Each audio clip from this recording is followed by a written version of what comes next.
দেখবেন তারাই অর্থনৈতিক চরম সংকটে ভোগে যারা তার ইনকামের টাকা খরচ করে ফেলে এবং তারপরে যতটুকু থাকে ততটুকু টাকা জমায় বা ইনভেস্ট করে।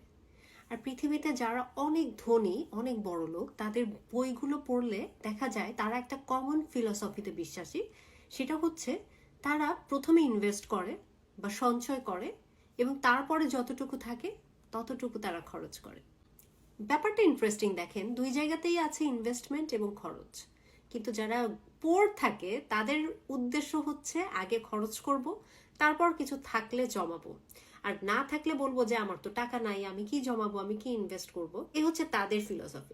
এবং যারা ধনী হন তাদের ফিলসফি হচ্ছে আগে আমি ইনভেস্ট করব, কারণ ইনভেস্ট থেকে তো আমি একটা রিটার্ন পাবো, সেটা আমি রিইনভেস্ট করব। মানে যারা ধনী তারা আরো ধনী হয় এবং যারা গরিব তারা আরো গরিব হয়। এটা হচ্ছে মূল কথা। আমাদের ভিতর অধিকাংশ হচ্ছে না অনেক গরিব না অনেক ধনী, আমরা আসলে কি করব কি করব না এই চিন্তা ভাবনাতে আমাদের জীবন পার হয়ে যায়।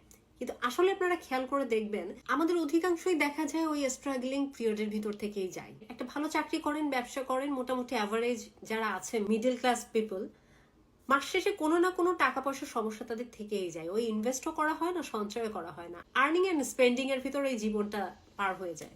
এবং এর একটা অন্যতম প্রধান কারণ হচ্ছে আমাদের অতিরিক্ত প্রেশার টু শো অফ।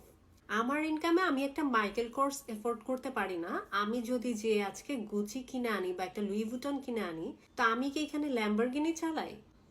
না, আমার এখানে একটা প্যালেস আছে, তো আমার এই শো অফের কি দরকার বলেন তো? পরে সারা বছর কষ্ট করে তারপরে যায় দেশের বাইরে। অধিকাংশ মানুষ ব্যবহার করে ক্রেডিট কার্ড। ক্রেডিট কার্ডের ওইটা একটা হচ্ছে ট্র্যাপ, ফাইন্যান্সিয়াল ট্র্যাপ, যে ট্র্যাপের মধ্যে পড়ে যায়। মলডিভে যাচ্ছি, এখানে যাচ্ছি, ওখানে যাচ্ছি, ওই স্ট্যাটাসটা মানুষের কাছে শো করার থেকে শো অফ না করে ওই টাকাটা ইনভেস্ট করেন। তারপরে যতটুকু থাকেন ততটুকুতে আপনি যেই ব্র্যান্ড এফোর্ড করতে পারেন আপনি সেই ব্র্যান্ড কিনেন, যেখানে ঘুরতে যেতে পারেন আপনি সেইখানে যান। এইটা হচ্ছে একটা ফাইন্যান্সিয়াল প্ল্যানিং, যেটার নলেজ আমাদের খুবই কম থাকে বিধায় আসলে এই যে আমাদের ব্র্যান্ড ভ্যালু বাড়ানোর জন্য একটা অসুস্থ কম্পিটিশনে আমরা লিপ্ত হই। ইদানিং দেখা যায় বাংলাদেশের মানুষের ভিতরে এটা অতিরিক্ত পরিমাণে। এখানে বিদেশে আসলে মানুষ এত টেনশনে থাকে না, কে কোন ব্র্যান্ড ব্যবহার করছে কে করছে না, ওইটা হচ্ছে অন্য লেভেলের গেম। নর্মাল মানুষের ভিতরে এইগুলা নিয়ে কোনো হেডেকই নাই। এবং আমার মনে হয় আমাদের আসলে ট্র্যাপ থেকে বের হয়ে আসা উচিত। মেক ইট নর্মাল যে আসলে আমি ব্র্যান্ড এফোর্ড করতে পারলেও আমি ব্র্যান্ড ব্যবহার করব না, কারণ ইটস নট রিকোয়ার্ড। আমার যেটা রিকোয়ার্ড নাই আমি সেটা শো অফ করবো না। Make it normal. এটা যত নর্মালাইজ করবেন দেখবেন লাইফের প্রেশার কমে যাচ্ছে।